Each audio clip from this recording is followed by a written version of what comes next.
Welcome back. ఈరోజు ఎపిసోడ్లో మనం క్లాసికల్ ఎన్క్రిప్షన్ టెక్నిక్స్లో భాగంగా ట్రాన్స్పోజిషన్ సైఫర్స్ గురించి నేర్చుకుందాం. ఇప్పటి వరకు మనం సబ్స్టిట్యూషన్ సైఫర్స్ అన్ని రకాలు నేర్చుకుందాం. 1 by 1 ప్లేలిస్ట్లో వరుసగా సబ్స్టిట్యూషన్ సైఫర్స్, వెర్నమ్ సైఫర్ అని, క్లాసికల్ సైఫర్, సీజర్ సైఫర్ అని, monoalphabetic cipher, polyalphabetic cipher, ఇట్లా అన్ని సైఫర్స్ నేను వీడియోస్ చేసాను. సబ్స్టిట్యూషన్ సైఫర్స్ చూడండి కావాలంటే. ట్రాన్స్పోజిషన్ సైఫర్ ఇది చాలా సింపుల్ సైఫర్ యాక్చువల్గా. దీంట్లో మొదటగా rail fence cipher, rail fence technique use చేసి రైల్ ఫెన్స్ సైఫర్ ఎలా ఉంటుంది అనేది నేర్చుకుందాం. రైల్ ఫెన్స్ సైఫర్లో the plain text can be written as the sequence of diagonals of chosen depth, read as the sequence of rows, is treated as the cipher text. అంటే దాని అర్థం ఏంటంటే, suppose ఒక సైఫర్ని ఏదైనా ఇలా తీసుకున్నాం అనుకోండి. ఒక సైఫర్ని ఇలాగా మనం ఒక కాలమ్స్లో తీసుకున్నాం అనుకోండి.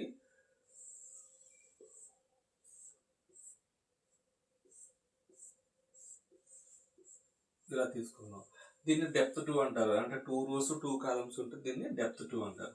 మనం ప్లెయిన్ టెక్స్ట్ ఏం తీసుకున్నామంటే మన ఛానల్ పేరు ఇంజనీరింగ్ జెమ్స్ కాబట్టి ఇంజనీరింగ్ జెమ్సే తీసుకుందాం. Engineering Gems, okay.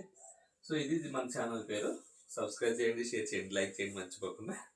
Plain text తీసుకుందాం. ప్లెయిన్ టెక్స్ట్ డెప్త్ 2 అన్నాడంటే ఇలా రాయాలన్నమాట.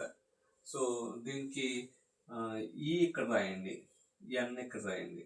డయాగ్నల్ అంటే ఇదే అనమాట, డయాగ్నల్గా రాయాలి. డెప్త్ 2 అంటే ఇదే. జి, ఇంజి, ఎన్ఈ, ఇంజిని,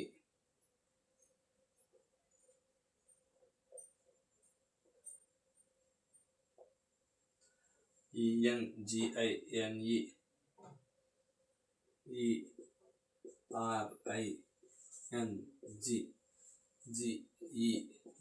ERINGGEMS, ఇంజనీరింగ్ జెమ్స్. ఇట్లాగే డయాగ్నల్గా రాసుకుంటే వెళ్ళాలన్నమాట.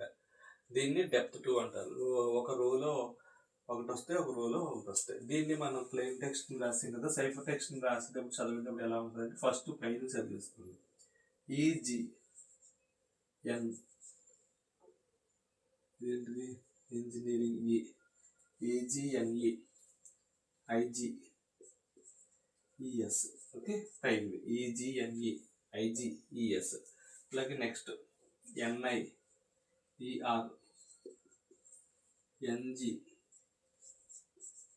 M, okay. ఇది సైఫర్ టెక్స్ట్ అనమాట. ఇప్పుడు ఇలా డెప్త్ 2 ఉంది కదా, దీన్నే మళ్ళీ మీరు రాసి, దీన్ని ఇంకోసారి మళ్ళీ సైఫర్ టెక్స్ట్ని ఇక్కడ రాసి, సైఫర్ని ఇక్కడ రాసి, మళ్ళీ సేమ్ డయాగ్నల్గా రాసి మళ్ళీ చేశారనుకోండి, ఇంకొక ఇటరేషన్లో మళ్ళీ మారిపోతాయి. సో అప్పుడు సెక్యూరిటీ వైజ్ ఇది పర్ఫెక్ట్గా ఉంటుంది. అలాగా 2-3 times చేసిన తర్వాత సైఫర్ని కనిపెట్టడం ఎవరి వల్ల కాదనమాట. సో అది సింపుల్ సైఫర్, ఈజీగా రాసే సైఫర్ అనమాట. దీన్ని రైల్ ఫెన్స్ సైఫర్ అంటారు. అలా కాకుండా డెప్త్ 3 కావాలనుకోండి, డెప్త్ 3 కావాలంటే దీన్ని మనం ఇలా రాసుకోవచ్చు. 1, 2 ఇలా రాసుకోవచ్చు. ENG, okay. INE,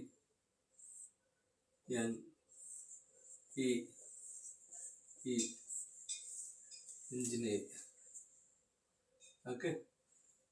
ఈ ఇంజనీరింగ్ కదా, ఇంజనీర్,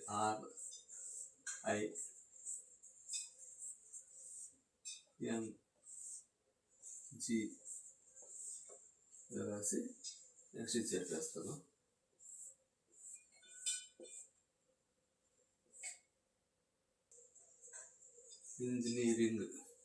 ఇంజనీరింగ్ అయిపోయింది.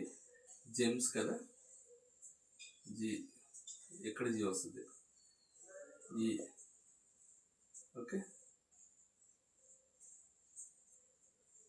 తర్వాత ఎం, తర్వాత ఎస్, ఇంజనీరింగ్ జెమ్స్ ఇలా వస్తుంది. కంటిన్యూషన్ వస్తుంది, అంతేం లేదు, ఓకే. సో మనకి ప్యాటర్న్ ఇలా డయాగ్నల్గా వస్తాయి. డయాగ్నల్గా రాసుకోండి సరిపోతుంది. సో ఇది రైల్ ఫెన్స్ టెక్నిక్. దీని డెప్త్ 3 rows 3 columns అనమాట. అలాగే 4 అడిగాడు, 4 rows 4 columns రాసి కంటిన్యూస్గా డయాగ్నల్ రాసుకుంటే సరిపోతుంది. ఇది rail fence technique. Next row column transposition technique.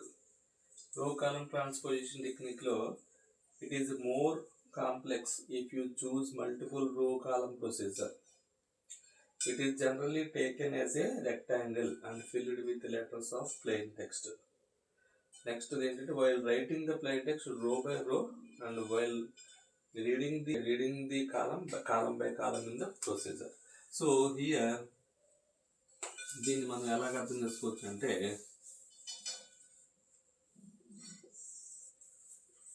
Rectangle కింద ట్రీట్ చేయాలి. సో దీన్ని 5x5 rows కింద తీసుకున్నా పర్వాలేదు. 1 2 3 4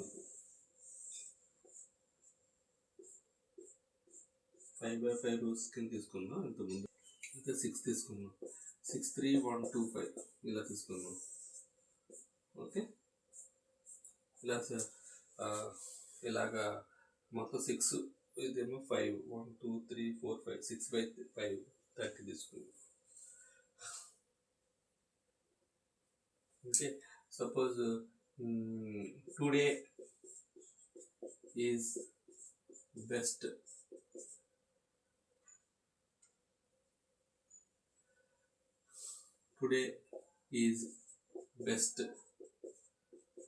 డే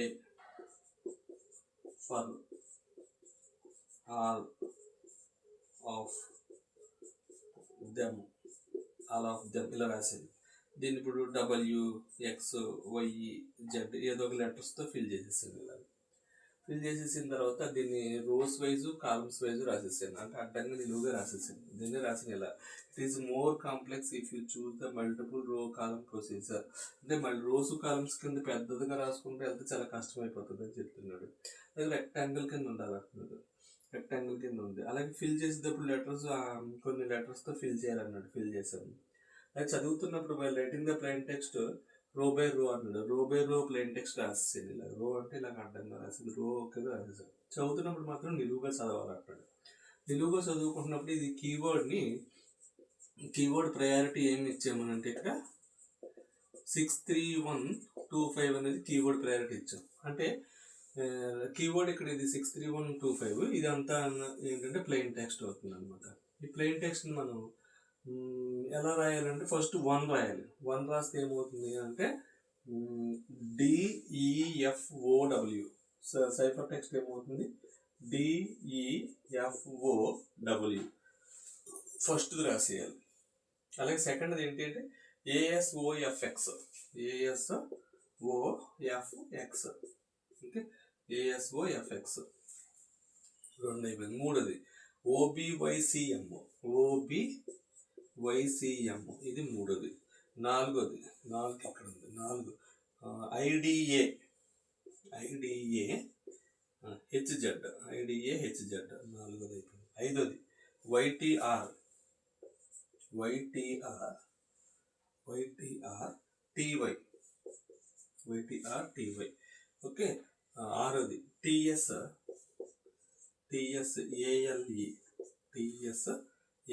సో ఇట్లాగా సైఫర్ టెక్స్ట్ మనం కంటిన్యూస్గా రాసి వెళ్ళాలి. ఇలా సైఫర్ టెక్స్ట్ రాస్తే దీన్ని ఎవరో కూడా కనిపెట్టలేరు, బ్రేక్ చేయలేరు. ఓన్లీ ఒక డిసడ్వాంటేజ్ ఏంటంటే ఇలాగా ఎక్కువ పెద్ద లెటర్స్ని ఇలాగ రెక్టాంగిల్లో కాలం వైజ్ రో వైజ్ రాసుకోవడం అనేది కొంచెం టఫ్ టాస్క్. అదొకటే ఇబ్బంది మెంటల్ అయిపోయి.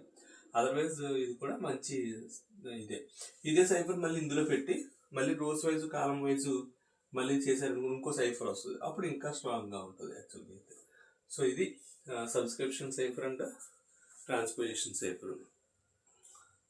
ఇలా మీరు ఈజీగా సైఫర్ గురించి నేర్చుకోవచ్చు. ఇవంతా కూడా క్లాసికల్ సైఫర్స్ అనమాట. సో ఇక్కడతో క్లాసికల్ సైఫర్స్ అయిపోయింది. నెక్స్ట్ వీడియోస్లో మనం నెంబర్ థియరీ గురించి నేర్చుకుందాం. ఓకే, సో ఈ వీడియో కనుక మీకు నచ్చినట్టయితే షేర్ చేయండి, లైక్ చేయండి, మరి ముఖ్యంగా బెల్ ఐకాన్ ప్రెస్ మర్చిపోకండి. Thank you very much. Bye.